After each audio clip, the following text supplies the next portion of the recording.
Welcome to the Accountability and Hopeful Fridays Friday session.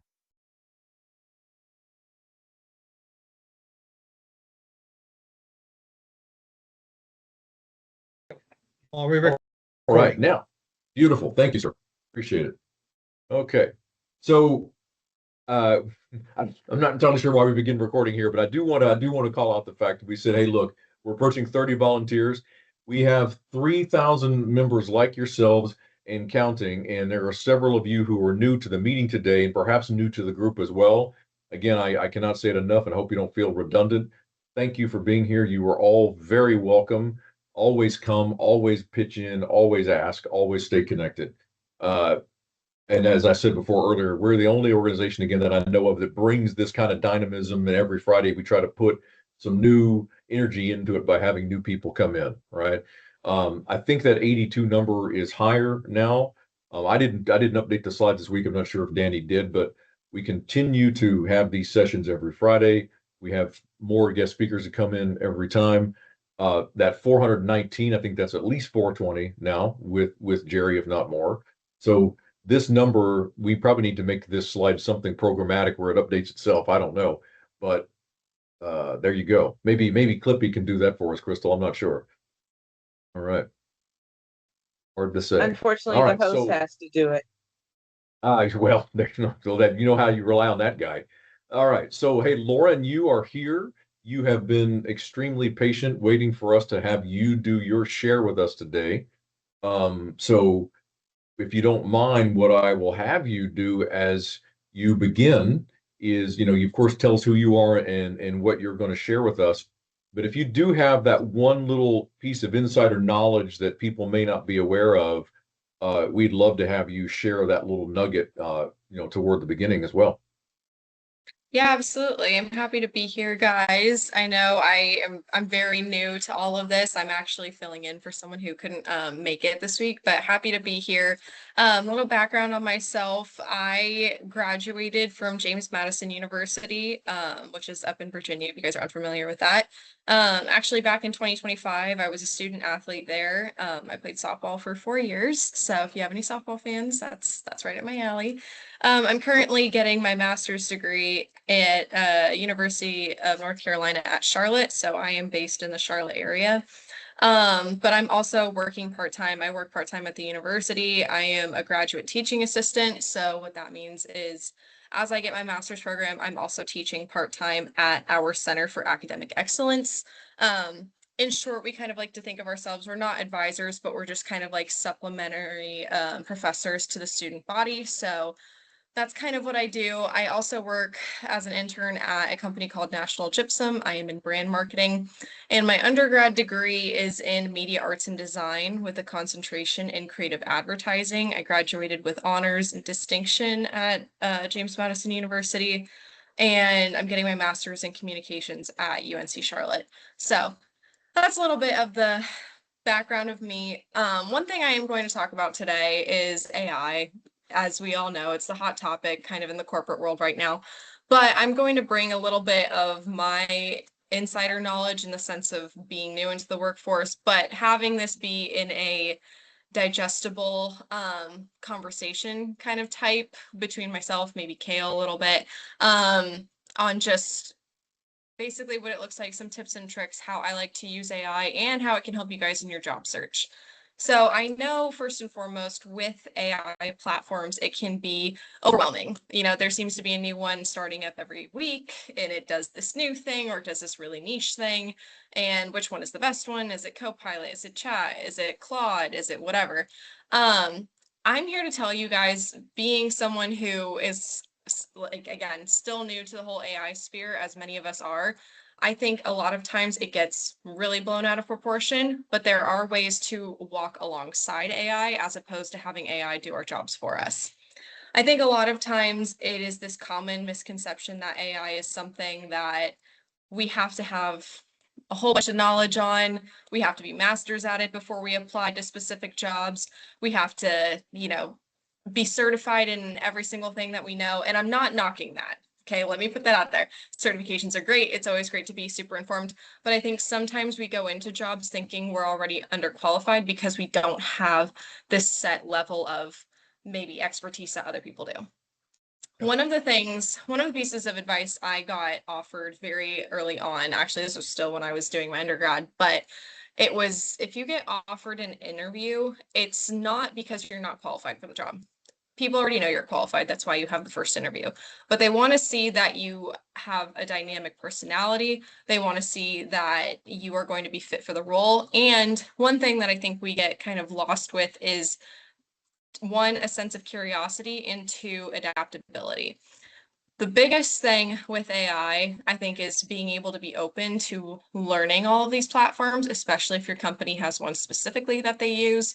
And then being able to ask the right questions to be able to understand these platforms in their own way.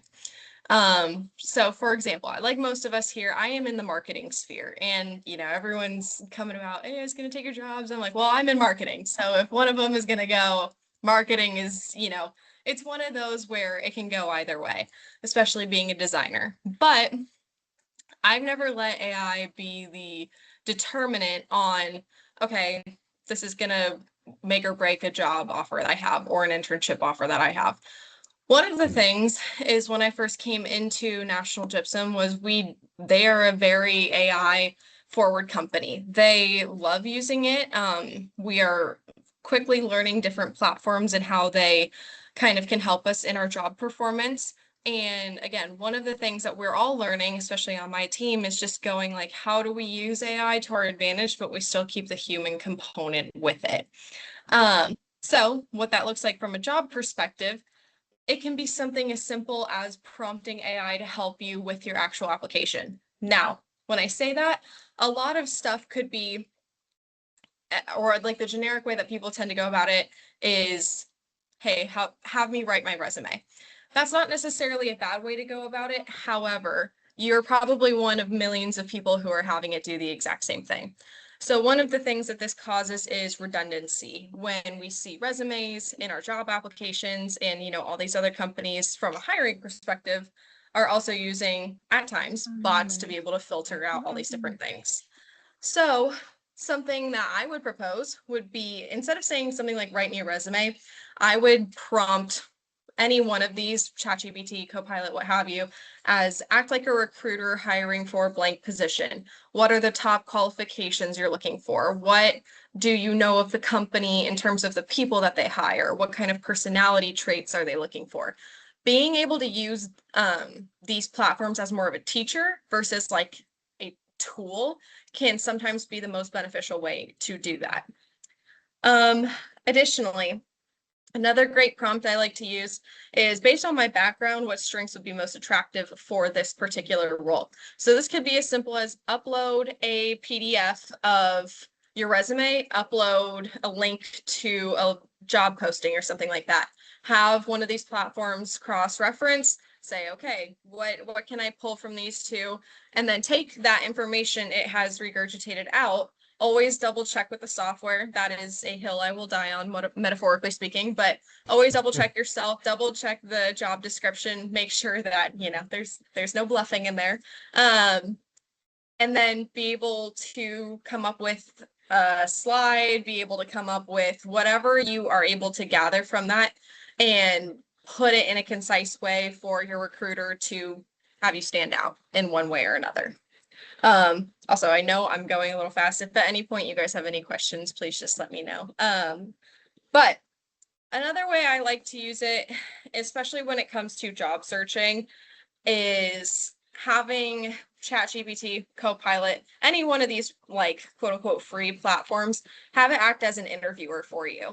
So you don't even necessarily need to speak to it, just type it in and say, like, literally a prompt of like, act as an interviewer for blank position, either upload a URL. And the reason I say upload URLs from like LinkedIn, wherever you might be finding your jobs, is because the data or the database can like check through actually what that role looks like. It can dive into more of the company. Or if you want it more generically, like let's say you're new to the job market in a minute and you haven't done a whole lot of interviews, just say like, okay, I want you to act as an interviewer for me let's have a little dialogue just through the computer, and then go from there. You can also prompt it, say, give me some helpful tips, or call me out if you think that this might be something that's conflicting, something to that extent. It's just a nice way to kind of use this information.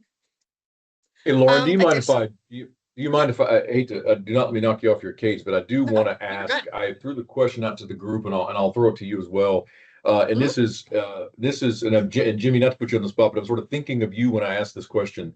Is It's absolutely great. I love the tool of practicing your interview technique, with the Chat GPT. But that is text, right? I mean, you can talk and have it type for you, but at the end of the day, it's asking you questions and it's testing your ability to do your STAR method, right? Mhm. Are we aware of any, do you have, or I wonder if we can find one where the thing will actually talk to you as if you were being interviewed by a person? Because in my mind, I'm thinking that would be a safe way for folks like Jimmy or anybody else to practice against a human sound, right?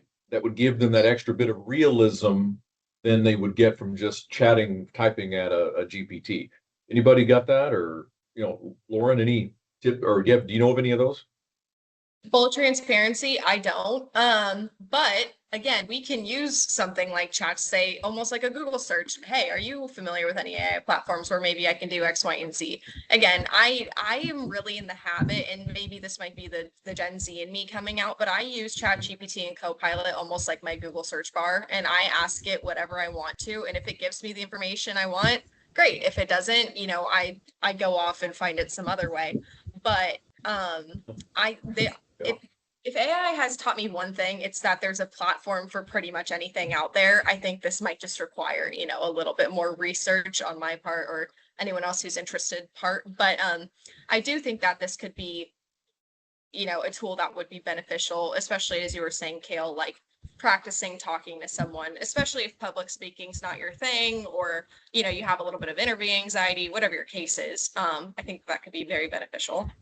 I love it. Thank you for teaching me. I'm sitting there going, why I'm so dumb. My Gen X brain is like, well, duh, thanks. And yeah, by the way, and we'll get to you in one sec, Elizabeth.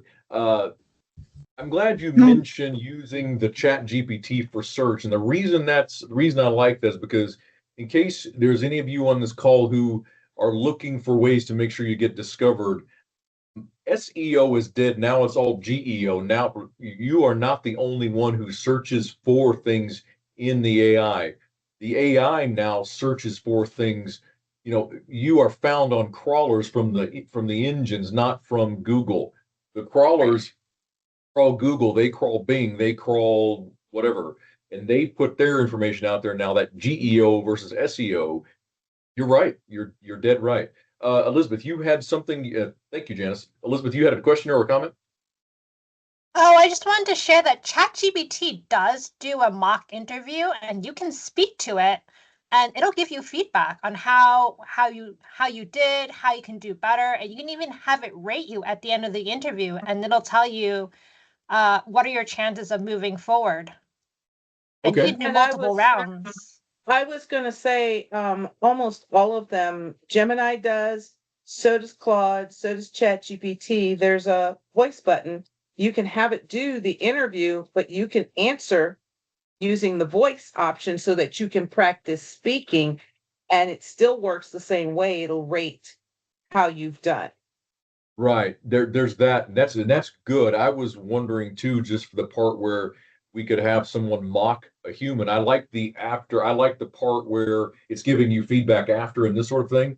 Uh, if you've been interviewed by an AI already, you know what I'm talking. I had 3 of them this week. If you've been interviewed by an AI this week, you know the part where you've got that sort of quasi-pleasant female voice asking you these questions.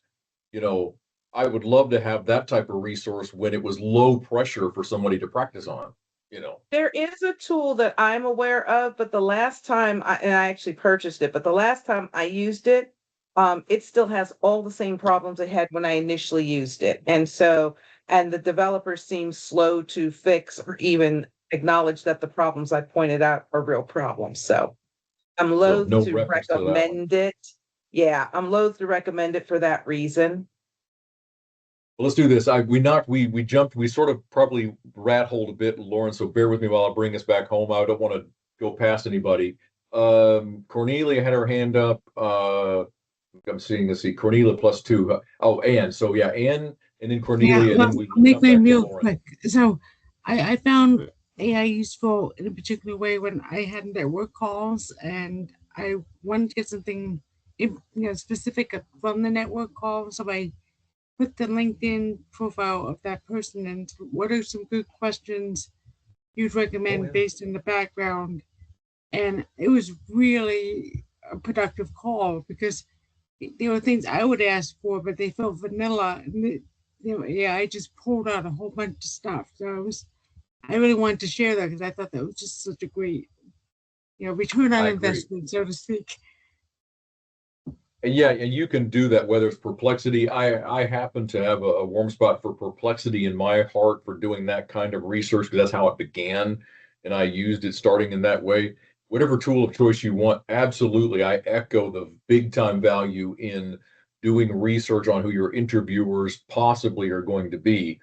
If you like say if you start you want to interview with Acme Brick Company, which is real, you know that you're going to be getting a call from the recruiter or hiring manager or whatever. And if you start seeing people from Acme who are looking at your profile, go find out who they are. Go find out about them because they may very well be your round 2, round 3, round 4 interviewers. You just never know. Let's see. So we had, who was number 2? Cornelia was actually number 2, I believe, at one point. And then, so Kim, we will bring you back, and then we're going to go back to Lauren in like 2 minutes. What was your question or comment, Cornelia?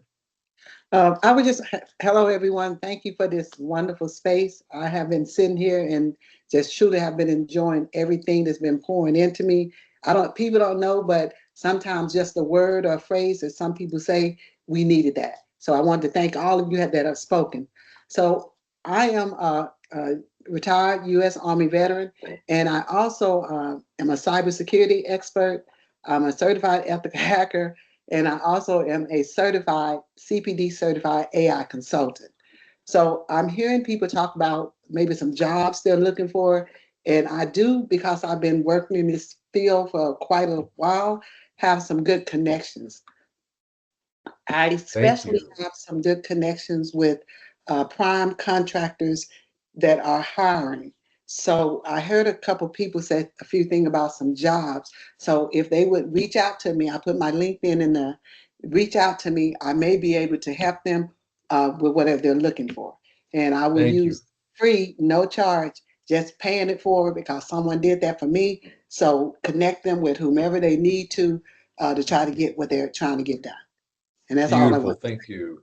If you'd be so kind, reshare, because we've had people who have commented and shared their connections since I think you shared yours toward them. So definitely reshare if you would be so kind, so we can copy your link again. And then Kim, one more, and then Lauren, you're gonna give us more gold. Go ahead, Lauren. Or I'm sorry, Kim. Pardon me. Real quick. Yeah, I just wanted to bring up. This is only for people who've got the premium on LinkedIn. I did for the first time did a mock interview on a role. So it was selected a role, and I was having a conversation back and forth. It was giving me questions that were very relevant because it was pulling all the requirements from the role. So that was an interesting experience today.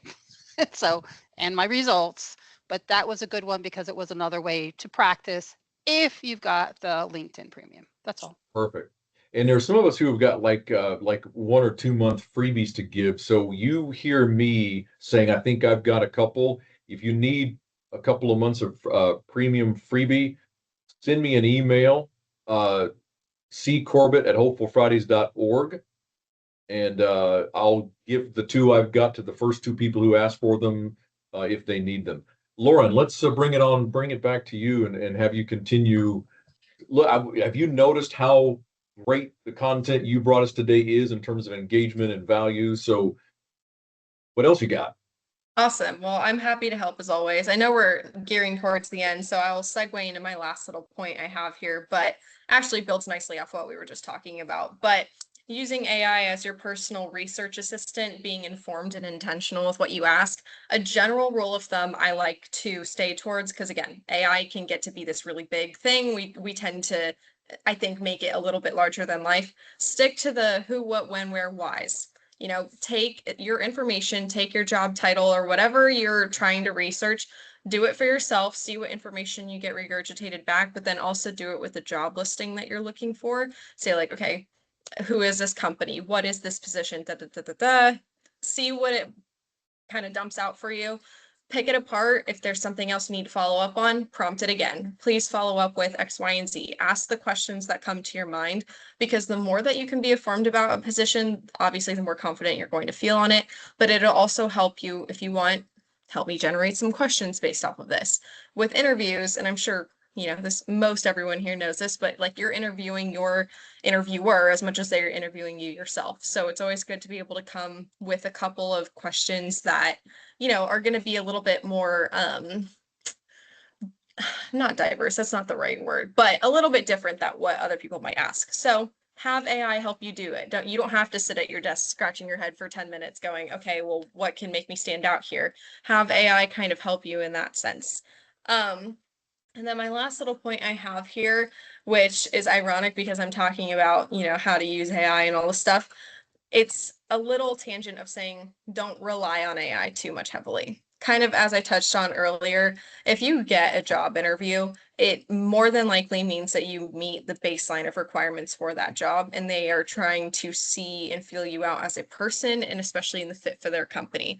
So more than anything, research the company values, make sure you understand how and if you can fit into that role, first of all, but then make sure that your AI response or the responses that you get from AI actually sound like yourself by the time you go to that interview, because it's like anything, you know, if you cheat on a math test in school, I'm saying this because I still teach, but if you cheat on a math test in school, you're not going to learn the information for the next test that's coming ahead. It's the same thing with a job interview. You don't want to make it sound like you know something you don't, especially if it's pertinent to your job title, and then get into the role and not actually understand what that is. So Yeah. make Egg sure on your face, to right? use, yeah, right. Yeah. Yeah. Make sure you understand that, but also, you know, use AI as a tool. I like the phrase walk alongside it. Don't necessarily have the work to do it for you, but just kind of walk hand in hand, use it to your advantage, and understand that like no one in this world is going to be fully versed in all the AI platforms that the world has to offer. But take the courses if you have access to them.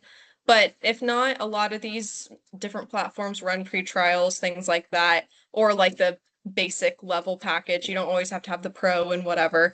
And then just take it as it comes. But AI, it's this ever evolving thing, right? We can use it to our advantage as people entering the workforce or re-entering the workforce. And yeah, don't let it stress you out too much, because I know sometimes it can be really easy to do. But that's pretty much all that I have on the subject. Are you open for, if we threw it open for questions, are you willing to see what kind of questions you can answer from the crew here? Yeah, absolutely. All right.